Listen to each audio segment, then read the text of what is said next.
RotomRocks12312 here, and I'm just going to do a little bit of an overview of the Nintendo side of E3, including most spotlighting on the 3DS, and go through specs, Nintendo's games, and just what makes the 3DS the 3DS. Anyway, so first, the top screen is a 3.53-inch 800 by 240 pixel resolution LCD screen, and it's what makes 3D. Half of the screen's pixels are aimed at each of your eyes, allowing it to display images that appear in stunning stereoscopic 3D. There is no need for glasses, by the way. There's a 3D depth slider, and I read in an interview that everyone perceives 3D in a slightly different way, so this helps that, or if you're getting a headache, you can always turn it off. The slide pad. This is very nice, and it's supposed to be so much better than the PSP nub. And the analog input device makes a movement feel incredibly smooth and natural, or so told by Nintendo Power. It should enable players to explore handheld polygonal worlds like never before. Now also, the D-pad and the slide pad can potentially do different things. Like in Star Fox 3D, you move around with the slide pad, and you use the D-pad to, do U-turns, loops, etc. Let's see, the bottom screen. Though it lacks stereoscopic 3D abilities, and it's smaller, by the way, by about half an inch, just a little bit over. It's a 3.02-inch, 320 by 240 pixel resolution screen. And the lower half does have the all-important touch screen, so the top and bottom aren't touch screens, like predicted.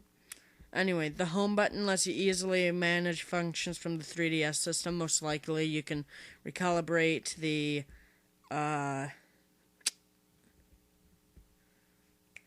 there's supposed to be, motion sensing, so you can tell if you're shaking the DS or not, so maybe there would be a calibration setting. Anyway, the stereo headphone jack is instead on the right side, or the left side. It's in the middle, which is weird. Okay, the stylus is a telescoping stylus that can expand to 4 inches. The cartridge slot, however, is very slightly different. The system plays all new 3DS game cards, plus a backwards compatible with the existing DS library. But the 3DS ones have a notch, a tiny piece of plastic on the side that makes it so it can't be inserted into a DSi system, and only into the 3DS. And there are 2 external cameras in addition to the internal one, and it makes it so pictures can be viewed in 3D. Anyway, at E3, there were trailers from DreamWorks' Train Your Dragon, Disney's Tangled, and Warner Brothers' Legends of Guardians, The Owls of Ga'Hoole. And it was running on the 3DS, so potentially it can be like the movies available for the Game Boy Video, but hopefully not as pixelated. That was just shit. Anyway, there were also 3D modified versions of NES and Super NES classics, like Punch-Out!, Castlevania, Mega Man 2, Excitebike Tennis, Yoshi's Island, Super Mario World, and it was great. Potentially, like when Bald Bull used his headbutt, like charged right at you. Now, as for the games, other than let's do colors first. Now note, all of the inside top screen is always black. From the pictures, they aren't final, supposedly. And the top screen's always black, but there are 3 bottom color choices, and that is light blue, deep red, and black. Now, the blue isn't as ugly, honestly, as the DSi. That was atrocious. I had to go for black. The red is not like the burgundy of the XL, which I have. It's really deep and it looks really nice. Now, note the bottom half and the back side of the 3DS has a slightly differing color. It's like orangish for the red. The ugly blue. It looks like the ugly blue of the DSi when it only had 2 colors. And on the black one, that's black on top, black on bottom, the back side and on the top is gray instead of black. Now, I do not know if it's matte finish, glossy finish. I hope it's a matte finish, so the piano black is not a fingerprint magnet. Okay. Now, the final design is to be announced, and the weight is approximately 8 ounces. And the size when closed is 5.3 inches wide, is 5.3 by 2.9 by 0.08. 0.8, sorry. Thought there was something wrong. As the camera is 1 inner and 2 outer. It's still 0.3 megapixel. Retarded. 2 gigs max 3DS game card at launch. Can communicate with 2.4 gigahertz band. Multiple 3DS systems can connect via local wireless connection, let users communicate or enjoy competitive play. Systems also allow to connect to LAN access points to access the internet and now allow people to enjoy games with others. Will support IEEE 8.802.11 with enhanced security, WPA and WPA2. Nintendo 3DS hardware is designed so that even when not in use, it can automatically exchange data with 3DS systems or receive data via internet while in sleep mode. There is an embedded microphone, but it's on the bottom, if I didn't say that, which I didn't. So yeah. And the motion sensor and a gyro sensor. So that means it will, sense your hand moving, and it will sense you shaking your DS out of frustration. It has an AC adapter. Oh, it doesn't say what kind. I hope it's the same as the DSi, but I doubt it.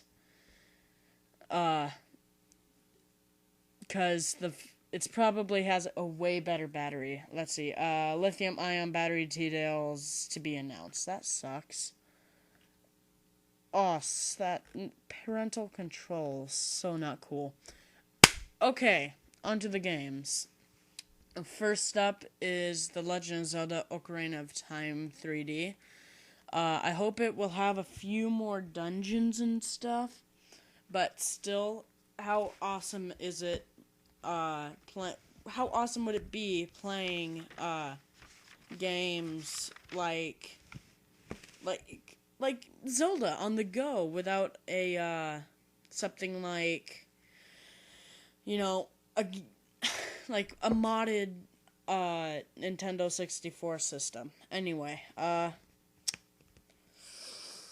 next up, Paper Mario. No, let's do Animal Crossing. The people look a little bit more stretched out, and thinner arms, they don't look so midget-like, which I guess would be a plus. But some of the animals are still tiny by the looks of the screenshots.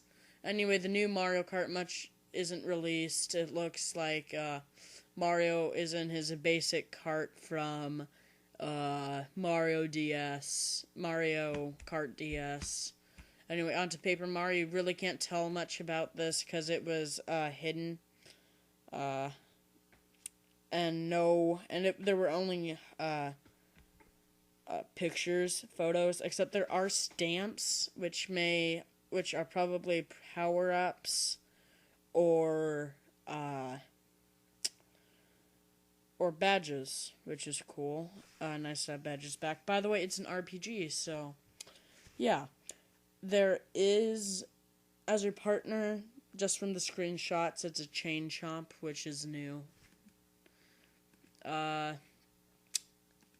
Let's go to Pilot Wings Resort. Now, this only has 2 screenshots, but you go through Woohoo Island, and you can go on, like, a plane and a jetpack, I guess. Okay, now this is where we're on Star Fox 64, and this is where the slide pad and the directional pad can do different things, like the R-Wing control. You use the slide pad. The directional pad, you do up for loop, left for invert, Y-axis, down for U-turn.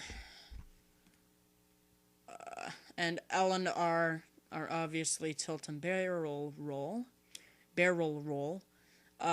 X is boost.